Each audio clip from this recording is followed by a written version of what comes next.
Assalamualaikum warahmatullahi wabarakatuh. Perkenalkan, nama saya Dino Prasetyo. Saya dari Prodi PGMI, yaitu Pendidikan Guru Madrasah Ibtidaiyah. NIM saya 25 11 30 59. Saya ingin membuat video tentang filsafat pendidikan untuk menyelesaikan tugas ujian tengah semester. Kepada Bapak pengampu, yaitu Pak Husnul Zuhad. Mari kita akan masuk ke materinya. Baiklah, marilah kita masuk ke materi, yaitu penjelasan metode ilmiah, konsep ontologi, epistemologi, dan aksiologi pendidikan. Sebelum kita masuk ke materi, marilah kita memahami sedikit, yaitu filsafat pendidikan.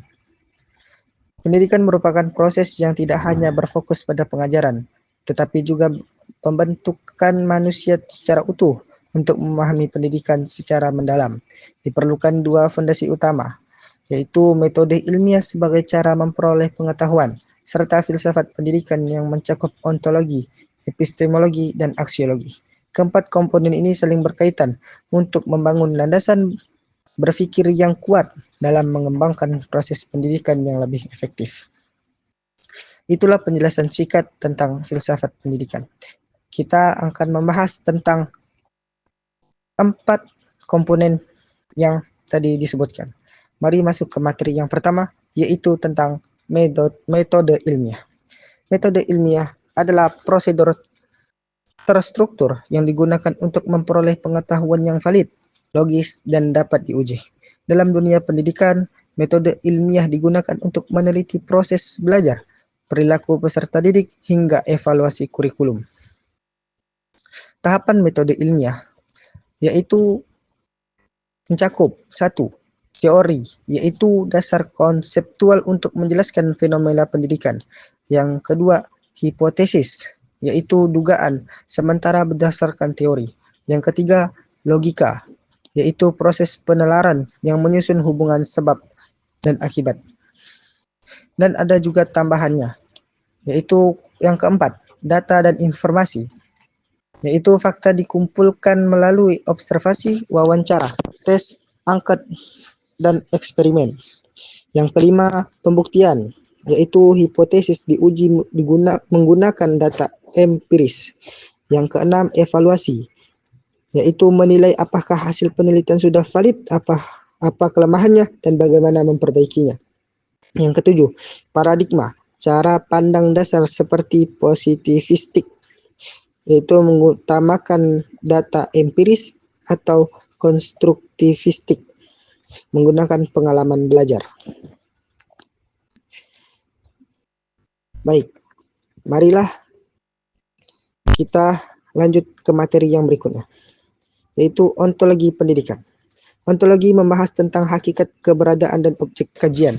Dalam konteks pendidikan, ontologi menelaah yang pertama, hakikat manusia sebagai makhluk yang dapat dididik dan berkembang. Hakikat belajar sebagai proses perubahan perilaku, pengetahuan, dan sikap. Hakikat tujuan pendidikan untuk membentuk manusia berkarakter dan berpengetahuan. Realitas pendidikan sebagai interaksi antara guru, peserta didik, lingkungan, dan nilai-nilai.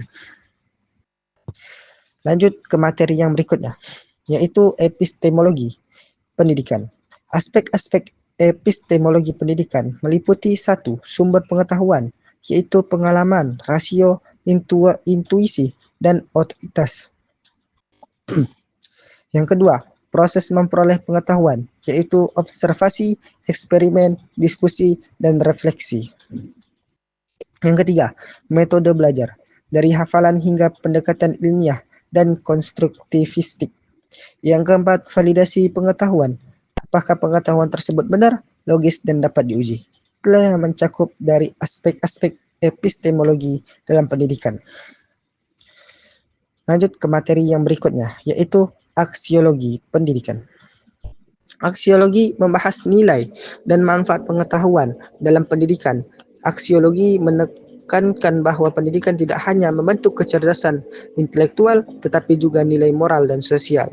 Aksiologi pendidikan meliputi 1. Nilai moral, yaitu kejujuran, tanggung jawab, dan integritas. Yang kedua, nilai sosial, yaitu kerjasama, toleransi, dan rasa empati. Yang ketiga, nilai intelektual, yaitu kreativitas, berpikir kritis, dan objektivitas ilmiah. Yang keempat, nilai kemanusiaan, yaitu membentuk manusia yang bermanfaat bagi diri sendiri dan masyarakat. Jadi kesimpulan, dari metode ilmiah, ontologi, epistemologi, dan aksiologi merupakan fondasi penting dalam memahami pendidikan secara komprehensif. Metode ilmiah memberikan prosedur valid untuk memperoleh pengetahuan, sedangkan 3 landasan filsafat ilmu menjelaskan hakikat pendidikan, cara memperoleh pengetahuan, dan nilai yang harus diwujudkan. Keempat aspek ini membentuk kerangka utuh untuk mengembangkan pendidikan yang efektif, bermakna, dan bernilai bagi kehidupan manusia. Oke, cukup sekian yang dapat saya jelaskan. Kurang lebihnya saya minta maaf. Saya akhiri. Assalamualaikum warahmatullahi wabarakatuh.